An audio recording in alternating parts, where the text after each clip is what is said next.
اعوذ باللہ من الشیطان الرجیم بسم اللہ الرحمن الرحیم مالک یوم الدین، مالک ہے روز جزا کا۔ مالک یوم الدین، ادھر مفسرین نے بحث کیا ہے کہ ادھر دو قراءتیں ہیں، ایک قراءت ہے مالک یوم الدین، دوسری قراءت ہے ملک یوم الدین۔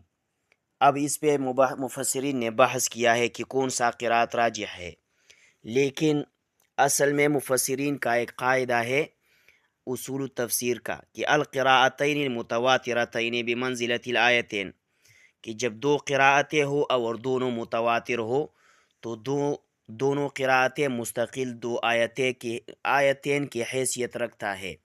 تو اب ترجیح کی بحث ختم ہو گئی کہ کون سا راجح ہے، بس دونوں قراءتیں متواتر ہے اور دونوں جیسے دو آیتیں ہوں، اور یہ دونوں اللہ ہی کی شان ہے، اس لیے کہ مالک یوم الدین اس کا معنی ہے المتصرف فی الاعیان المملوکت کیف یشاء، اور جو ملک ہے تو ملک کا معنی ہے متصرف فی الامر والنہی، امر اور نہی میں متصرف ہونا، تو یہ دونوں اللہ ہی کا خاصہ ہے، اس میں اللہ کے ساتھ کوئی شریک نہیں ہے۔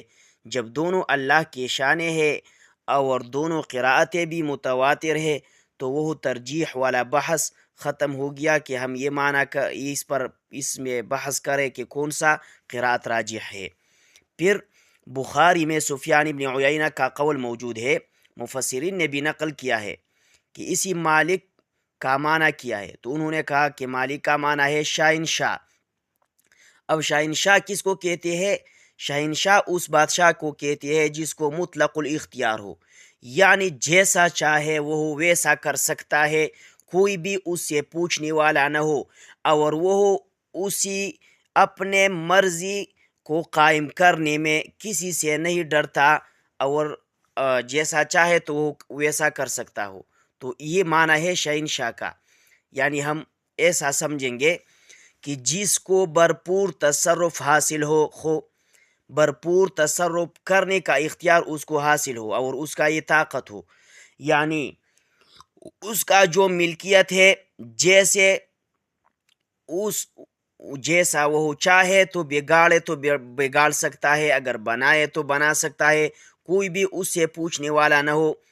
دوسری تعبیر کہ مالک یوم الدین یعنی وہ ذات جو امور تکوینیہ میں بھی متصرف ہو، تکوینیہ یعنی کائنات میں یہ جو چیزیں ہیں، دن رات، اس طرح بارش اور دھوپ، اس طرح لیل و قمر، یہ امور تکوینیہ ہے کائنات کے ساتھ جو متعلق ہے، اس پر بھی اس کا اختیار ہو، اور متصرف امور تشریعیہ میں بھی ہو، یعنی نظام اور قانون دین ساز بھی وہ ہو، تو یہ مالک یوم الدین کا معنی ہو گیا۔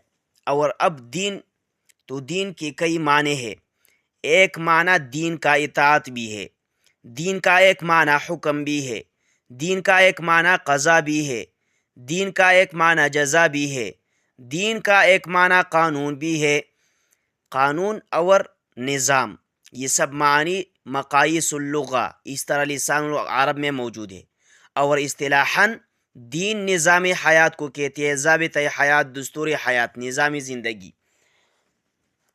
تو اب دین جب قانون کو کہتے ہیں تو یہ اللہ رب العزت کا قانون یعنی کتاب اللہ، اسی کا نام دین ہے، قانون۔ باقی اس کے مقابلے میں جتنے نظام ہے، جیسا چاہے جمہوریت ہو یا سوشلزم ہو یا کیپیٹلزم ہو یا کمیونزم ہو یا آمیریت ہو یا چنگیز خانی ہو، جو نظام بھی ہو کتاب اللہ کے مقابل، تو وہ سب طاغوت اور ابلیس کے نظام ہے، اور اللہ کا نظام ان الدین عند اللہ الاسلام، قانون اور نظام اللہ کے ہاں جو معتبر ہے اور جو نجات والا ہے، جس پہ آدمی کو نجات ملے گا، وہ ہو الاسلام یعنی کتاب اللہ، اور باقی جتنے نظام ہے تو وہ اللہ فرماتے ہیں من یبتغی غیر الاسلام دینا فلن یقبل منہ، جس آدمی نے بھی اسلام کے علاوہ کوئی اور قانون اور دین اختیار کر لیا تو وہ کسی قسم میں کسی صورت میں بھی اس سے قابل قبول نہیں ہے۔ اب ادھر کیا کہتے ہیں یہ جمہوری اور یہ شیاطین، کہتے ہیں یار ایک شریعت ہے اور ایک سیاست ہے، دین اور ہے سیاست اور ہے۔ تو سن لو، جو آدمی یہ فرق کرتا ہے تو اس کی کفر کے لیے یہی بات کافی ہے۔ یہ تو ڈاکٹر اقبال نے بھی سمجھا تھا کہ دین جدا ہو سیاست سے، جدا ہو دین سیاست سے تو رہ جاتی ہے چنگیزی۔ تو پہلا آدمی وہ آدمی پہلا اسی بات پہ کافر بنتا ہے جو دین اور سیاست میں جدائی کر دے۔ تو اس کا مطلب یہ ہے کہ ہمیں معاملات میں یہودی بننا چاہیے، اور ہم یہودی صحیح اس میں یا عیسائی صحیح اس میں۔ حالانکہ قرآن میں اللہ فرماتے ہیں الیوم اکملت لکم دینکم واتممت علیکم نعمتی، اللہ نے دین کو مکمل نازل کیا ہے، اس میں کوئی ہمیں نہ یہودیوں کی پیروی کی ضرورت ہے نہ نصارہ کی پیروی کی ضرورت ہے، سب ہمارا دین اللہ نے بالکل مکمل کر دیا ہے۔ ہاں یہ جو کتابیں ہم پڑھتے ہیں، فقہ پڑھتے ہیں اور یہ احادیث کی کتب، ان سب میں یہ معاملات کی احادیث موجود ہے، احکامات کی آیات موجود ہے قرآن مجید میں۔ اب ایک آدمی اس کو چھوڑ کر یہ بات کرتا ہے کہ یار دین اور ہے اور سیاست اور ہے، تو اس کا معنی ہے کہ آتا تیتر دا بٹھیر، یعنی تو ہے پھر پکا آدمی سے کافر بنتا ہے۔ اس کا معنی یہ ہے کہ اللہ رب العزت نے العیاذ باللہ دین کو ناقص نازل کیا ہے۔ 80% دین جو ہے نا وہ نظام کے متعلق ہے، جب نظام ہو تو 80% دین پر تب عمل ہوگا۔ اب زانی کو ہم کیسا سزا دیں گے جب تک نظام نہ ہو؟ قاتل کو کیسے سزا دیں گے؟ سارق کو کیسا سزا دیں گے؟ تو یہ کیا غیر اللہ کے قانون کو ہم مانیں گے اس کے لیے؟ قرآن میں یہ قانون نہیں ہے السارق والسارقة فاقطعوا ایدیہما کتب علیکم القصاص، یہ احکامات قرآن میں موجود ہے۔ اب جو آدمی یہ کہتا ہے کہ نہیں ہم سیاست میں انگریز بابے کے محتاج ہے، تو وہ بالکل کٹر کافر بنتا ہے اس سے۔ اب دین کا معنی قانون بھی ہے، ہم نے یہ مانا۔ ہاں بعض لوگ یہ ہے کہ وہ یار قانون کی طرف تو بہت لوگوں کو بلاتے ہیں کہ اسلامی قانون اسلامی قانون، لیکن توحید کو انہوں نے فروعی سمجھا ہوا ہے، توحید کو فروعی سمجھتا ہے، اس لیے کہتے ہیں کہ ہمارے ساتھ اس مشن میں ہر مشرک ہر للو پنجو اس میں شریک ہو سکتا ہے۔ تو یہی بھی بالکل بے وقوفی ہے اور یہی بھی کفر ہے کہ توحید کو فروعی سمجھا ہوا ہے اور نظام کی باتیں کرتے ہیں۔ تو نظام کس چیز کا ہوگی؟ اقامت ہوگی توحید کی۔ جب توحید کو ایک آدمی فروعی سمجھتا ہے تو وہ نظام کی طرف کیسا دعوت دیتا ہے؟ تو اس لیے ہم اب الدین کا معنی پکار بھی قرآن سے ثابت کرتے ہیں۔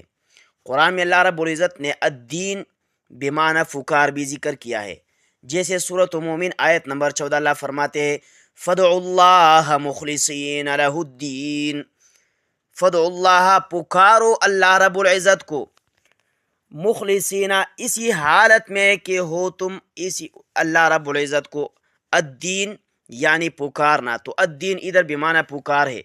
اسی طرح اسی صورت یعنی سورۃ مومن آیت نمبر 65 میں اللہ فرماتا ہے ادھر بھی اللہ رب العزت نے الدعاء الدین بمعنی الدعاء ذکر کیا ہے کہ الدین بمعنی الفکار، یہ بھی اسی صورت میں موجود ہے۔ اسی طرح سورۃ الزمر آیت نمبر 2 میں اللہ فرماتے ہیں فدعوا اللہ مخلصا لہ الدین، تو یہاں بھی دین سے مراد دین کا معنی پکار ہے۔ اور اس طرح دین کا معنی شرع اور مذہب بھی ہے، من یبتغی غیر الاسلام دینا فلن یقبل منہ۔ اسی طرح دین کا معنی عقیدہ توحید بھی ہے، جیسے سورۃ یونس آیت نمبر 104۔ اسی طرح دین کا معنی قانون بھی ہے، جیسے سورۃ یوسف آیت نمبر 77۔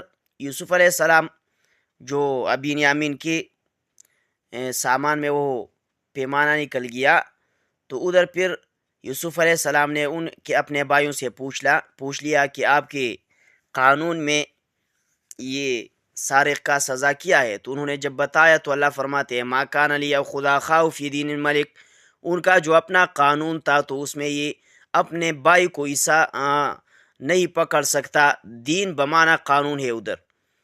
تو آج جتنے قوانین ہے قوانین وضعیہ قرآن کے مقابل، وہ سب دینی ابلیس ہے۔ اس لیے شیخ کابل گرامی رحمہ اللہ، شیخ ولی اللہ کابل گرامی رحمہ اللہ فرماتے تھے کہ ان جمہوریوں سے جب سوال کیا جائے گا کہ ما دینوں کا، تیرا قانون کیا تھا، تو وہ یہ کہیں گے دینی الجمہوریہ۔ اسی طرح دین کا معنی انقیاد اور اطاعت بھی ہے، جیسے سورۃ الواقعہ آیت نمبر 86 فلولا ان کنتم غیر مدینین۔